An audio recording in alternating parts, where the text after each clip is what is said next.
Hey, DJ Angelo here and welcome to lesson number 4 of DJ Pro AI on your smartphone. Another really useful tool that can make a DJ set your own is the loop feature. Let's take a look. To demonstrate, I have a track from the disco playlist called Do Your Hands Like This loaded to Deck 2, and here's a quick run through of the cue points I've assigned so that you can apply these for yourself.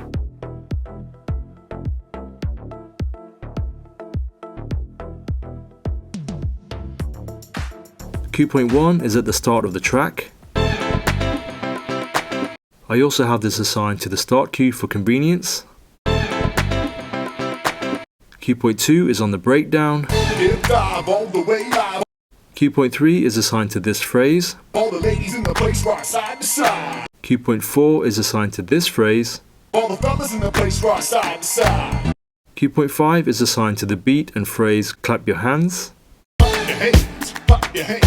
Cue point 6 is assigned to this drum break. And finally, cue point 7 is assigned to this outro with vocals.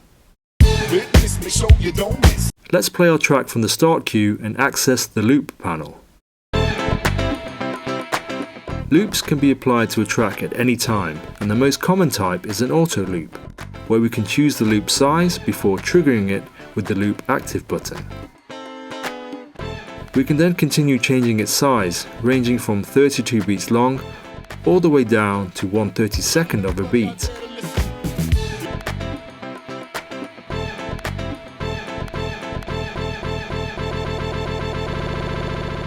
And we can exit the loop by pressing the loop active button a second time.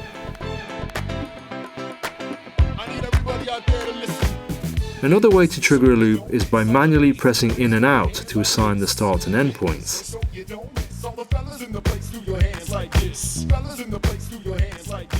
Once active, pressing either of the buttons will shorten the loop by half each time.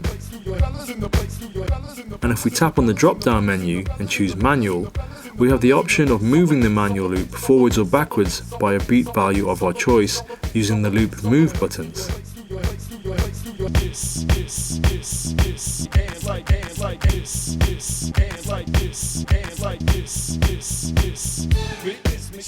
Last on the list is grid loops, which offer us the convenience of only needing to press a single button for each loop size.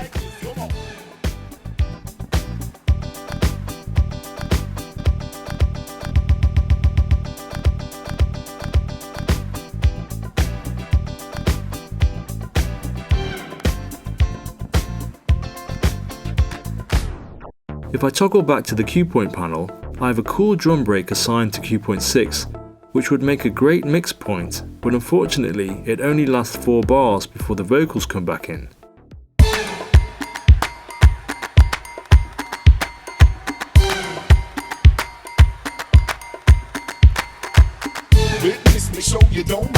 So I'm going to assign a 4-bar loop to this drum break.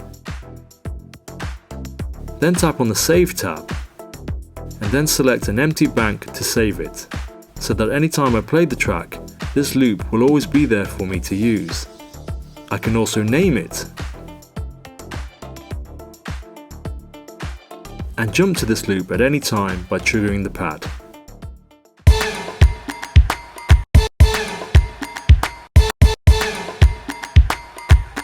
Alternatively, I can press on the small loop active icon on the right of the pad to activate or deactivate the loop without jumping to it.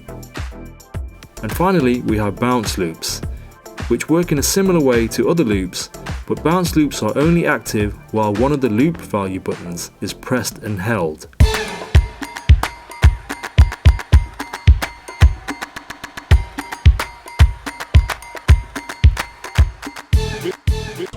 They also don't disrupt the momentum of a track, so when a bounce loop is released, the track position always returns to where it would have been if the loop had not been applied at all.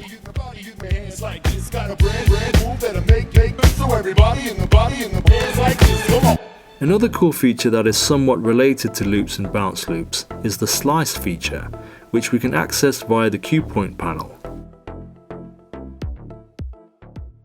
This basically divides a track into 8 dynamic pieces or slices that can be triggered via each designated pad for even more live remix possibilities.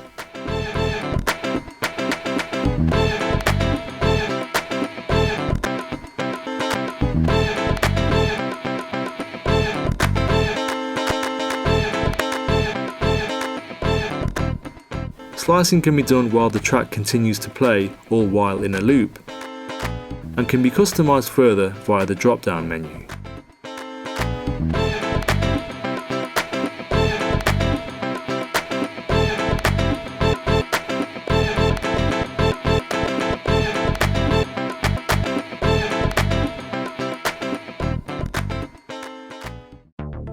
So, plenty of options to play music however you want to with the different loop options and the slice feature. See you in the next lesson.